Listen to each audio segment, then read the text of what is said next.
कहने वाले ने भी खूब कहा है, मानवता की सेवा करने वाले हाथ उतने ही धन्य होते हैं जितने परमात्मा की प्रार्थना करने वाले होंठ।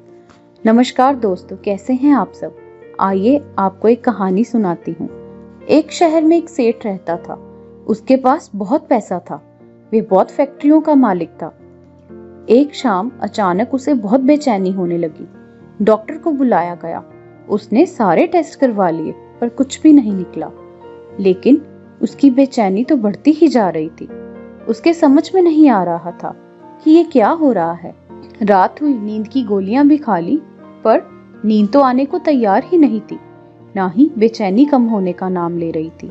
वे रात को उठकर 3 बजे घर के बगीचे में घूमने लगा। घूमते घूमते उसे लगा कि बाहर थोड़ा सा सुकून तो है, तो वे बाहर सड़क पर पैदल निकल पड़ा। चलते चलते हजारों विचार मन में चल रहे थे। अब वो घर से बहुत दूर निकल आया था और थकान की वजह से वो एक चबूतरे पर बैठ गया। उससे थोड़ी शांति मिली तो वे आराम से बैठ गया। इतने में कुत्ता वहां आया और उसकी चप्पल उठाकर भाग गया। सेठ ने देखा तो वे दूसरी चप्पल उठाकर उस कुत्ते के पीछे भागे। कुत्ता पास ही बनी झुकी झोंपड़ियों में घुस गया। सेठ भी उसके पीछे था। सेठ को करीब आता देखकर कुत्ते ने चप्पल वहीं छोड़ दी और चला गया। सेठ ने राहत की सांस ली और अपनी चप्पल पहनने लगा। इतने में उसे किसी के रोने की आवाज सुनाई दी।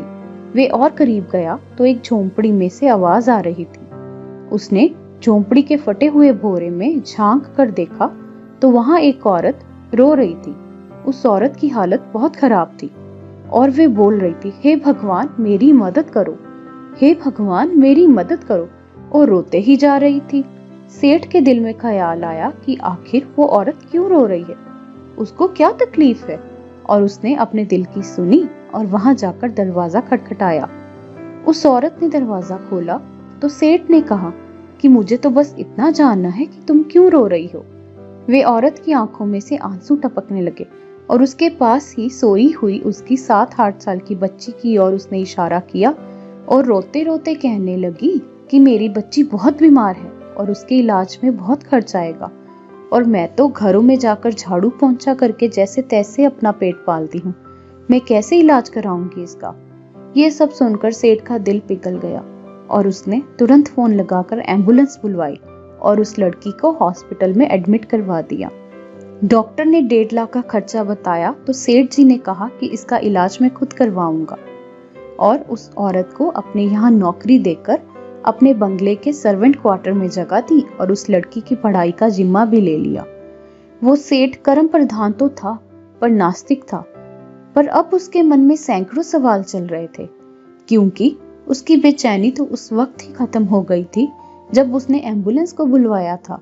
वे ये सोच रहा था कि आखिर कौन सी ताकत है जो मुझे वहां तक खींच ले गई, क्या यही ईश्वर है, और यदि ये ईश्वर है तो सारा संसार आपस में धर्म जात के लिए क्यों लड़ रहा है।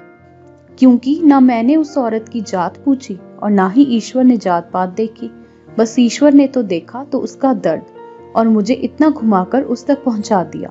अब सेठ समझ चुका था कि कर्म के साथ सेवा भी कितनी जरूरी है, क्योंकि इतना सुकून उसे जीवन में कभी भी नहीं मिला था।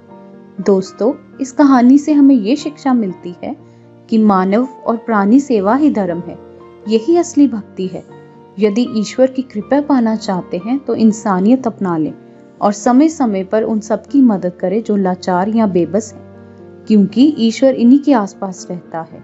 अगर आपको ये कहानी पसंद आई हो तो इसे शेयर करें, लाइक करें और ऐसी ही कहानियां सुनने के लिए हमारे चैनल को सब्सक्राइब करें। दोस्तों, जैसे कि मैं हर बार कहती हूँ, कोशिश करते जाइए और अच्छे इंसान बनते जाइए, सफलता जरूर मिलेगी। खुश रहिए, हंसते रहिए। धन्यवाद।